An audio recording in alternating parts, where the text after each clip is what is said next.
ఏది అయినా ట్రై చెయ్యి ఆచి చికెన్ మసాలా. ఆచి chicken masala. Peddi release date చుట్టూ పెద్ద సస్పెన్స్ డ్రామా నడుస్తుంది ఇప్పుడు. ఒక పక్క ఐపీఎల్ వచ్చేస్తుంటే చెప్పిన తేదీకి పెద్ది వస్తుందా లేదా అనే డౌట్స్ పెరిగిపోతున్నాయి. దీనికి తోడు దిల్ రాజు సపోర్ట్ ఉన్న సినిమా ఒకటి సడన్ గా మే 1న డేట్ లాక్ చేసుకుంది. దాంతో ఈ కన్ఫ్యూజన్ మరింత పీక్స్ కి వెళ్ళిపోయింది. అసలు బాక్స్ ఆఫీస్ దగ్గర ఏం జరగబోతుంది? ఇవన్నీ దాటి పెద్ది ఆన్ టైం కి రిలీజ్ అవుతుందా? మార్చి 28న ఐపీఎల్ షురూ అయితే ఏప్రిల్ 30 నాటికి ఆ ఫీవర్ పీక్స్ లో ఉంటుంది కాబట్టి ఆ దెబ్బకు సెకండ్ షోస్ కలెక్షన్స్ పై ఎఫెక్ట్ పడుతుందనే టెన్షన్ ట్రేడ్ వర్గాల్లో ఎప్పుడూ ఉండేదే. ఈ టైంలో ఆ క్రికెట్ మానియాను ఢీకొట్టి మరీ పెద్ద థియేటర్లోకి వస్తుందా అనే అనుమానాలు నడుస్తున్నాయి ఇప్పుడు.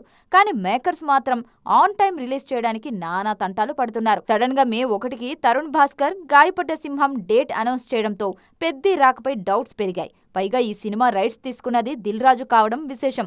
ఆయనకు పెద్ద వాయిదా పడుతుందన్న పక్కా క్లారిటీ లేకుండానే ఇలా పోటీలో డేట్ అనౌన్స్ చేసి ఉండరనే చర్చ మొదలైంది. దీనిపై రాజుగారు కూడా క్లారిటీ ఇచ్చారు.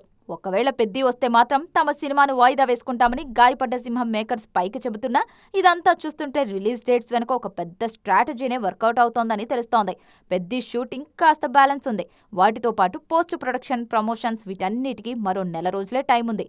ఏదేమైనా సమ్మర్ బాక్స్ ఆఫీస్ పై ఐపీఎల్ ఇంపాక్ట్ ముందు నుంచి ఉన్నా ఆ ట్రెండ్ బ్రేక్ చేసే స్టామినా పెద్ద ఇలాంటి కంటెంట్ కు ఉంటుందని ఫ్యాన్స్ చాలా కాన్ఫిడెంట్ గా ఉన్నారు. ఈ రిలీజ్ కన్ఫ్యూజన్ అంతా క్లియర్ అయ్యి మేకర్స్ నుంచి అఫీషియల్ అప్డేట్ ఎప్పుడొస్తుందా అని ఈగర్ గా వెయిట్ చేస్తున్నారు. మరి చూడాలిక ఏం జరగబోతోందో.